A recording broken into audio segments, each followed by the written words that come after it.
خليني أبدأ بسؤال غريب شوية. إيه الحاجة اللي الإنسان لقاها في الأرض شبه جاهزة، محتاجش نار قوية ولا اختراع معقد ولا تكنولوجيا، ومع ذلك قلبت تاريخ الحضارات، خلت دول تقوم ودول تقع؟ الحاجة دي مش أكل، مش سلاح، ومش دواء، لكنها معدن.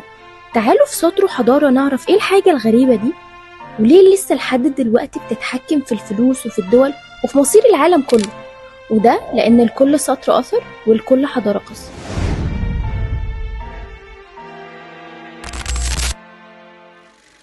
الذهب، بعكس أغلب المعادن، الذهب كان بيظهر في الطبيعة في صورته شبه النقية، وزي ما ذكر بيتر برنستون في كتابه The Power of Gold، الإنسان القديم كان بيلاقي الذهب على سطح الأرض أو في مجاري الأنهار، قطع لامعة صفراء لا بتتأكسد ولا بتتغير. وده فرق جوهري بينه وبين الحديد أو النحاس اللي احتاجوه بعد سهر ومعرفة تقنية. مفيش شخص واحد نقدر نقول إن هو اكتشف الذهب، لكن أقدم الأدلة الأثرية لاستخدامه بترجع لأكتر من 6000 سنة، خصوصا في وادي النيل وبلاد الرافدين. رد فعل الإنسان الأول حسب التحليل الأنثروبولوجي المذكور في كتاب A History of Money لجلين ديفيس بيقول كان رد فعل دهشة. الذهب شكله مختلف، ملمسه مختلف، وبيفضل زي ما هو، ومن هنا بدأ يتحط في مكانة استثنائية. في مصر القديمة الذهب ما دخلش الحياة اليومية، زي ما شرح نيثان لويس في كتابه Gold the Once and Future Money. الذهب كان مرتبط مباشرة بالآلهة، فالمصري القديم اعتقد إن الآلهة أجسادها من الذهب وعظامها من الفضة. عشان كده الفراعنة كانوا بيستخدموا الذهب في التوابيت والأقنعة الجنائزية والمعابد. الذهب هنا ما كانش فلوس، كان رمز خلود، وكان حكر على السلطة. وده خلق لأول مرة علاقة بين الذهب والسيادة والسياسة، مش بس الجمال. ومع توسع الحضارات وظهور التجارة، المشكلة كانت واضحة: ازاي نبادل سلع بين ناس ما يعرفوش بعض؟ ففي بلاد الرافدين وفي وادي السند وفي الصين القديمة بدأ استخدام الذهب كوحدة قياس للقيمة حتى قبل سك العملة، وده موثق في كتاب فيليكس مارتن Money the Unauthorized Biography. فالذهب بقى لغة مشتركة، فمش لازم تفهم ثقافة التاجر اللي قدامك طالما الاتنين متفقين ان الذهب ليه قيمة.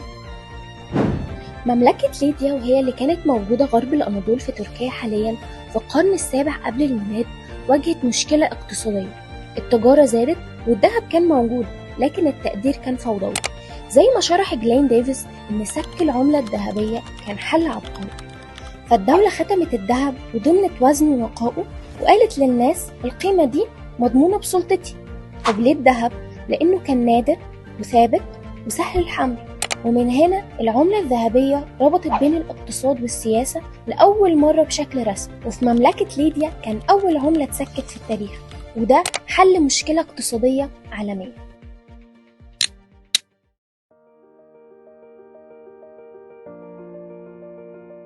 الإمبراطورية الرومانية استخدمت الذهب لأنه بيخدم التوسع. الجنود، الضرائب، والتجارة الدولية كانوا محتاجين أصل موحد، وده موثق في كتاب The Power of Gold. أما الإمبراطورية البيزنطية حافظت على عملة ذهبية مستقرة للقرون، وده ساعدها تفضل مركز تجاري عالمي. أما الإمبراطورية الإسلامية استخدمت الدينار الذهبي بقواعد وزن صارمة، وده خلق ثقة اقتصادية ضخمة. أما الإمبراطورية البريطانية مع الثورة الصناعية اعتمدت الذهب لأنه دعم التجارة العالمية والإمبراطورية البحرية. السبب واحد: الذهب بيدعم التوسع وبيخلق ثقة عابرة للحدود. في القرن 19 الدول احتاجت استقرار. الربط بالذهب حسب نيثان لويس خلق نظام بسيط، كل عملة ليها مقابل حقيقي، مفيش طباعة بلا حدود ومفيش تضخم مفاجئ. فالذهب خلق استقرار لأنه قدر الحكومات. أما بعد الحرب العالمية الأولى تحديدا الدول احتاجت تمويل جيوش وسلاح وإعمار، فالذهب مكفاش، فبدأت تطبع فلوس من غير غطاء. فالقاعدة انهارت لأن السياسة وقتها انتصرت على الاقتصاد.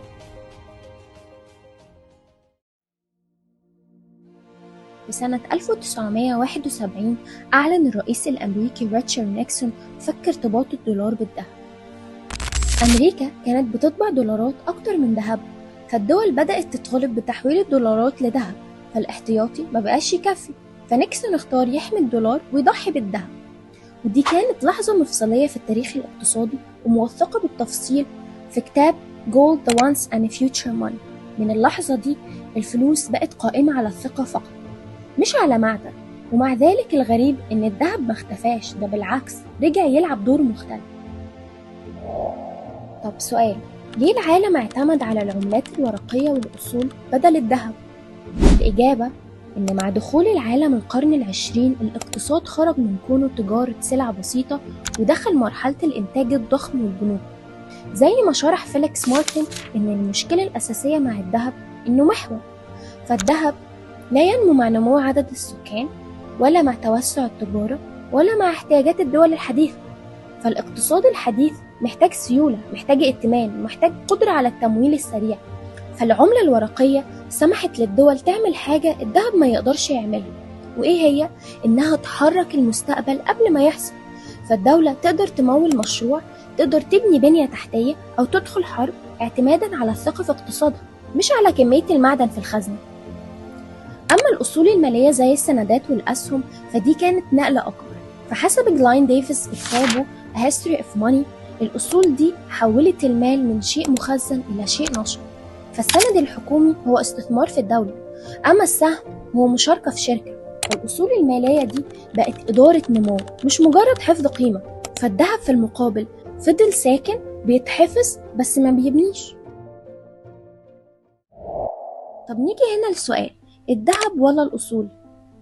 الصراع بين الذهب والأصول مش صراع تقني لكنه صراع فلسفي. وزي ما قال بيتر برنستين في كتابه The Power of Gold، الذهب يمثل الخوف من المجهول بينما الأصول تمثل الإيمان بالمستقبل. فالذهب ممتاز في أوقات الأزمات والحروب وانهيار العملات والتضخم الجامح، لكنه في أوقات الاستقرار الاحتفاظ المفرط بالذهب بيبقى عبء.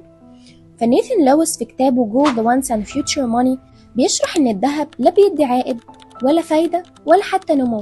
فالدول اللي بتخزن ذهب كتير لكنها لا تستثمره بتختار الأمان على حسب التقدم. علشان كده البنوك المركزية الحديثة بتفكر في منطق المزيج، ذهب يساوي تأمين، أصول تساوي محرك.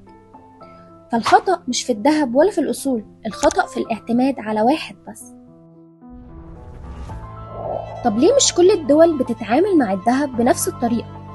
الفرق هنا السياسي بقدر ما هو اقتصادي.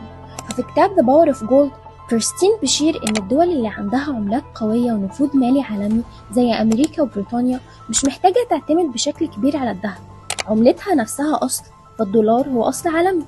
أما الدول اللي بتواجه عقوبات أو عندها توتر سياسي أو خايفة من تجميد أصولها الخارجية فبتميل للذهب.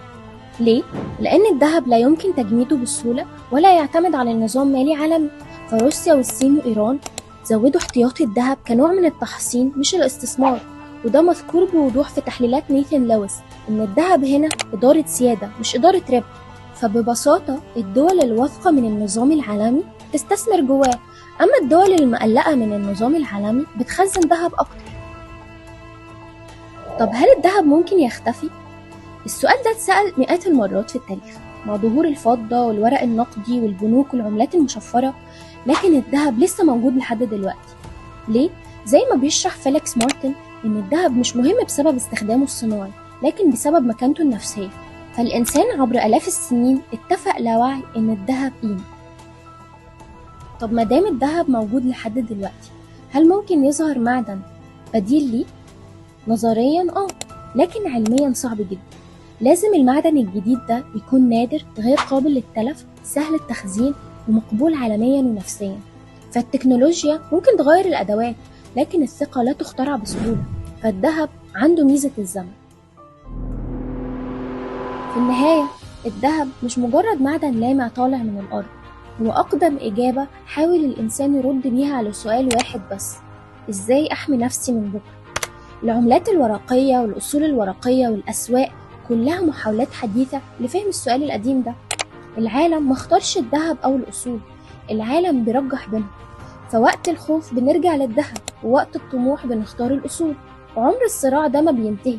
فالإنسان نفسه عمره ما حسم اختياره بين الأمان والمغامرة. وده مش بس تاريخ الذهب، ده تاريخ الإنسان نفسه.